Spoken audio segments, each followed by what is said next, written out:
छात्रों, आज मैं आपको क्लास 8th हिंदी का दूसरा चैप्टर पढ़ाऊंगा जिसका शीर्षक है काकी। काकी कहानी के लेखक हैं श्री सियाराम शरण गुप्त। बच्चों, इस कहानी में उन्होंने एक अबोध बालक का अपनी माँ के प्रति गहरा प्रेम जो है उसको दर्शाने की कोशिश उन्होंने किया है। उन्होंने दिखाया है कि किस प्रकार से एक छोटा बालक जो जीवन मरण के रहस्य को नहीं जानता, वो नहीं जानता कि उसकी माँ अब इस दुनिया में नहीं है। जब उसकी माँ को मृत्यु के बाद उठा करके शमशान ले जाने की कोशिश लोग करते हैं तो किस प्रकार से वो तड़प उठता है अपनी माँ को बचाने के लिए।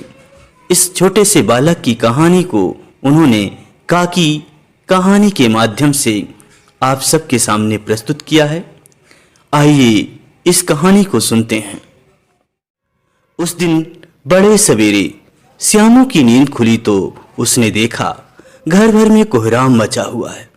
उसकी माँ नीचे से ऊपर तक एक कपड़ा ओढ़े हुए कंबल पर भूमि शयन कर रही है और घर के सब लोग उसे घेर कर बड़े करुण स्वर में विलाप कर रहे हैं। लोग जब उसकी माँ को शमशान ले जाने के लिए उठाने लगे तब श्यामू ने बड़ा उपद्रव मचाया। लोगों के हाथ से छूटकर वह माँ के ऊपर जा गिरा।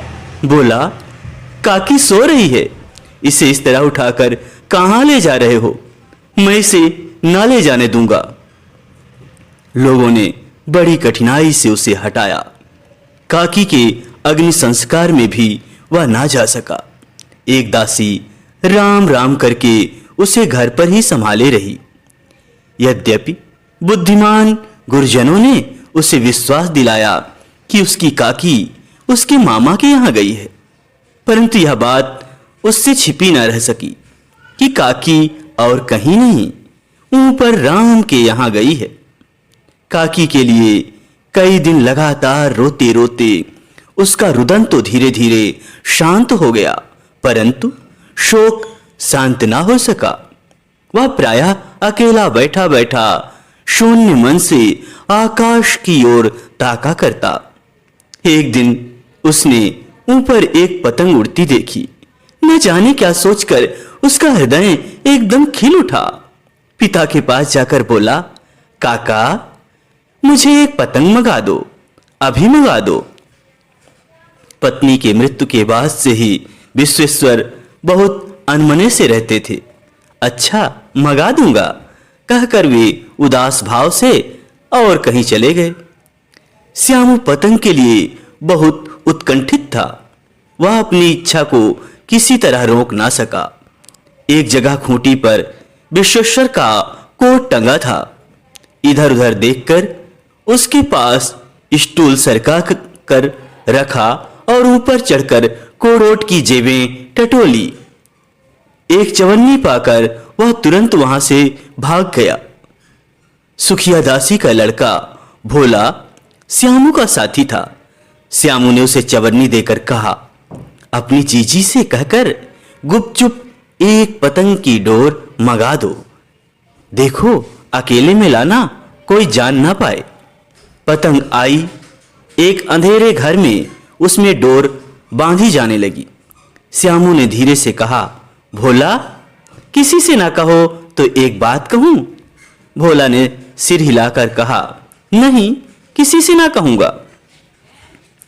श्यामू ने रहस्य खोला, मैं यह पतंग ऊपर राम के यहां भेजूंगा। इसको पकड़कर काकी नीचे उतरेगी। मैं लिखना नहीं जानता, नहीं तो इस पर उसका नाम लिख देता। भोला श्यामू से अधिक समझदार था। उसने कहा, बात तो बहुत अच्छी सोची, परंतु एक कठिनाई है।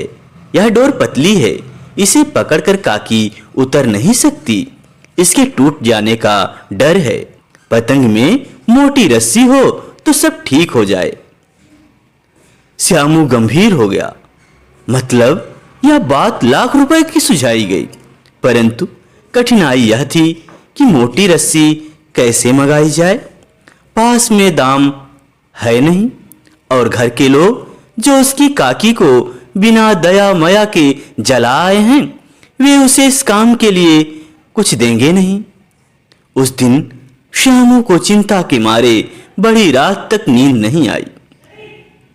पहले दिन की ही तरकीब से दूसरे दिन फिर उसने पिता के कोट से 1 रुपया निकाला, ले जाकर भोला को दिया और बोला, देख भोला, किसी को मालूम न होने पाए अच्छी अच्छी 2 रस्सियां मंगा दे। 1 रस्सी छोटी पड़ेगी। जवाहिर भैया से मैं एक कागज पर काकी लिखवा लूंगा। नाम लिखा रहेगा तो पतंग ठीक उसी के पास पहुंच जाएगी। 2 घंटे बाद प्रफुल्ल मन से श्यामू और भोला अंधेरी कोठरी में बैठे हुए पतंग में रस्सी बांध रहे थे। अकस्मात उग्र रूप धारण किए हुए विश्वेश्वर शुभ कार्य में विघ्न की तरह वहां जा घुसे। भोला और श्यामू को धमका कर बोले, तुमने हमारे कोट से रुपया निकाला है। भोला एक ही डांट में मुखबिर हो गया। बोला, श्यामू भैया ने ही रस्सी और पतंग मंगाने के लिए निकाला था। विश्वेश्वर ने श्यामू को 2 तमाचे जड़कर कहा, चोरी सीखकर जेल जाएगा। अच्छा, तुझे आज अच्छी तरह बताता हूं।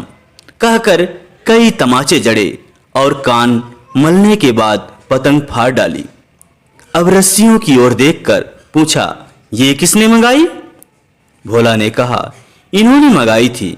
कहते थे इससे पतंग तानकर काकी को राम के यहां से नीचे उतारेंगे। विश्वेश्वर हतबुद्धि होकर वहीं खड़े रह गए। उन्होंने फटी हुई पतंग उठाकर देखी। उस पर चिपके हुए कागज पर लिखा था, काकी। छात्रों, ये कहानी यहीं पर समाप्त होती है।